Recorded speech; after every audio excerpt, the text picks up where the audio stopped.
हमारा पूरा यूनिवर्स सिर्फ दो चीजों से मिलकर बना है।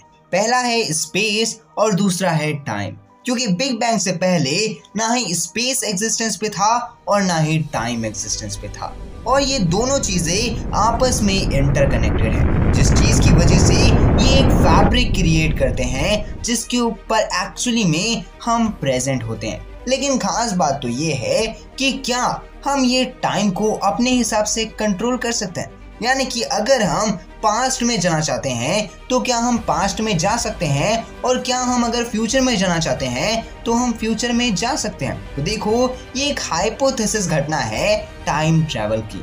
अगर हम एक्चुअली में अपनी स्पीड को इंक्रीज करते हैं तो हमारे लिए टाइम स्लो हो जाता है। जैसे कि कंपेयर करिए, आप और आपके दोस्त ने 30 किलोमीटर की रेस लगाई। आपकी स्पीड 30 किलोमीटर है, आपके दोस्त की स्पीड 15 किलोमीटर है। तो कॉमन सी बात है कि आप 1 घंटे में आराम से वो 30 किलोमीटर के फासले को कवर कर लेंगे, लेकिन आपके दोस्त को 2 घंटे लग जाएंगे वही सेम डिस्टेंस को कंप्लीट करने के लिए। तो यहाँ पर जैसे ही आपकी स्पीड इंक्रीज हुई तो जो आपका टाइम था वो धीरे हो गया। सेम यही कॉन्सेप्ट हमारे ब्रह्मांड में यूज होता है, जिसे हम नॉर्मल भाषा में टाइम डायलेशन भी कहते हैं। अगर हम टाइम डायलेशन का सही तरीके से यूज करते हैं तो हम जो हमारा वक्त है उसे स्लो कर सकते हैं। और कॉमन सी बात है कि अगर मेरे लिए टाइम स्लो हो जाएगा और आप सबके लिए टाइम कांस्टेंट रहेगा तो मैं आपसे आगे निकल जाऊंगा। यानी कि आप जल्दी बूढ़े होंगे, लेकिन जो एक्चुअली में मेरी एज रहेगी वो मेरे टाइम के हिसाब से स्लो यानी कि धीरे ही होगी।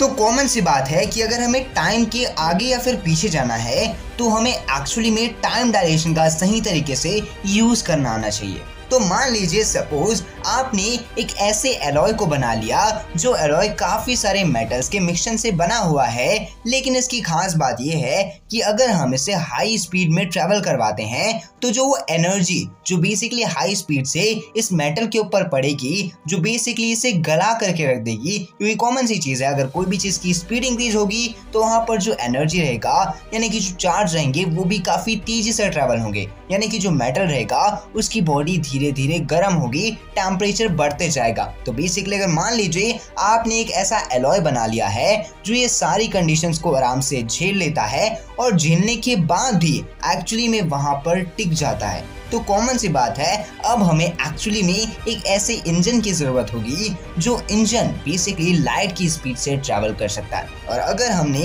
ये इंजन और ये एलॉय को मिला करके एक स्पेस टाइम की मशीन बना ली जो बेसिकली लाइट की स्पीड से ट्रैवल कर सकती है, और हम अगर एक्चुअली में उसमें जाकर के बैठ जाते हैं और हम हमारे यूनिवर्स में अब वो मशीन के अंदर बैठ करके बेसिकली पूरे ब्रह्मांड की सैर कर रहे हैं, वो भी 99% ऑफ लाइट की स्पीड। क्योंकि हम सब जानते हैं कि जो लाइट की स्पीड है उसे अचीव करने के लिए हमारा मास होना नहीं है, यानी कि हमारी बॉडी के अंदर, हमारे एलॉय के अंदर, हमारी मशीन के अंदर कोई भी मास नहीं होना चाहिए। कॉमन सी बात है, अगर हम मासलेस है तो ही हम एक्चुअली में लाइट की स्पीड से ट्रेवल कर सकते हैं, क्योंकि यही तो नेचर का नियम है ना।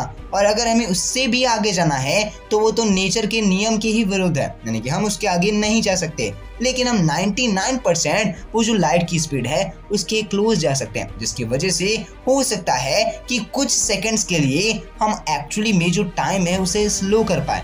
यानी कि नॉर्मली मान लीजिए हम 100 साल के लिए हमारे पृथ्वी को छोड़ करके बाहर सैर पे निकले थे, तो हम जैसे ही 100 साल के बाद आएंगे तो यहाँ पर जो लोग हमारे साथ रहेंगे वो कब के मर चुके होंगे। क्योंकि कॉमन सी बात है, हमारे लिए वहाँ पर जो टाइम चल रहा था वो धीरे बीत रहा था, लेकिन यहाँ पर के लिए वो 100 साल कई हजार सालों में बदल चुके होंगे। यानी कि कॉमन सा मतलब है कि अगर हमें टाइम ट्रेवल को पॉसिबल बनाना है तो हमें सबसे पहले टाइम के जो डायलेशन का कॉन्सेप्ट है उसे प्रॉपरली समझना होगा। लेकिन हम आगे तो जा सकते हैं फ्यूचर में, लेकिन अगर एक्चुअली में हमें पास्ट में जाना है तो हमें क्या करना होगा?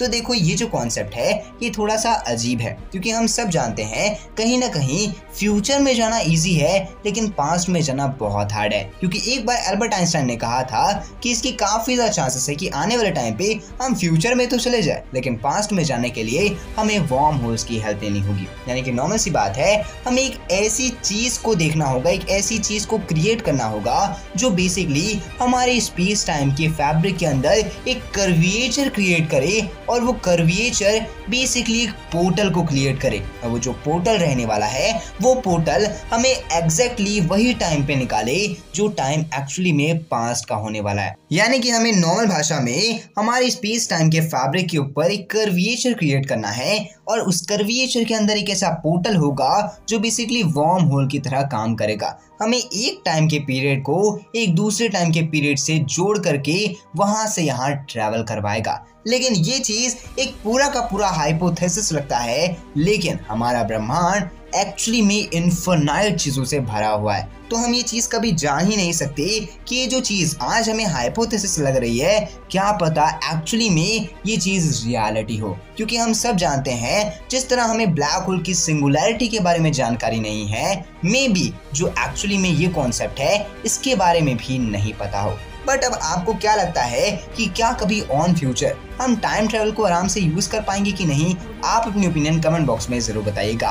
बाकी अगर आपको वीडियो इंटरेस्टिंग लगी होगी, वीडियो से कुछ नया सीखने के लिए मिला होगा, तो वीडियो को लाइक कर देना। चैनल पे नए हैं, चैनल को सब्सक्राइब करके बेल आइकन कॉल पे सेट कर देना। मैं मिलता हूँ अगली वीडियो में, तब तक के लिए जय हिंद, वंदे मातरम and thanks for watching this video.